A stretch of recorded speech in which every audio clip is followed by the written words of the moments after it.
சரிடா அம்மு, எனக்கும் ரொம்ப டயர்டா இருக்கு, நான் போய் தூங்குறேன். ஃபிளாஷ்பேக். சரி பேபி, எனக்கும் தூக்கம் வருது, டயர்டா இருக்கு, நானும் போய் தூங்கட்டுமா? சரிடா.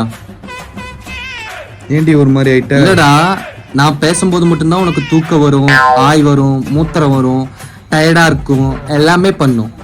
எனக்கு உங்ககிட்ட பேசணும், உங்ககிட்ட டைம் ஸ்பெண்ட் பண்ணணும்னு எனக்கு ஆசை. அந்த மாதிரி ஆசை தான் உனக்கு இல்லையே. நான் உனக்கு போர் அடிச்சுட்டேன்னு நினைக்கிறேன் ரோஹித், அதான் நீ இந்த மாதிரிலாம் நடந்துக்கிற. End of flashback. டேய், என்னடா யோசிக்கிற? ஒண்ணும் இல்ல, அன்னைக்கு நான் டயர்டா இருக்குன்னு சொன்னப்போ அவ்வளவு கோவப்பட்டியா? இன்னைக்கு நீ சொல்லிட்டு போறல்ல, அதான். அப்போ அன்னைக்கு நடந்ததெல்லாம் இன்னும் மனசுல வச்சுட்டு பேசிட்டு இருக்கல்ல நீ? இப்படிதான் வன்மத்தை உள்ள வச்சுட்டு பேசுவியா நீ? ஆனா நிஜமா சொல்ற ரோஹித், உன்ன மாதிரி ஒரு கேவலமான ஜென்மத்தை நான் பார்த்ததே இல்ல. இப்படி வன்மத்தை வச்சுட்டு அட்லீஸ்ட் ஒரு சாரி சொல்றியா? ஓ, இப்ப நான் தான் சாரி சொல்லணுமா?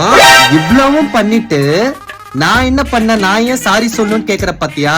உன்னெல்லாம் லவ் பண்ண பாரு, என்ன சொல்லணும்?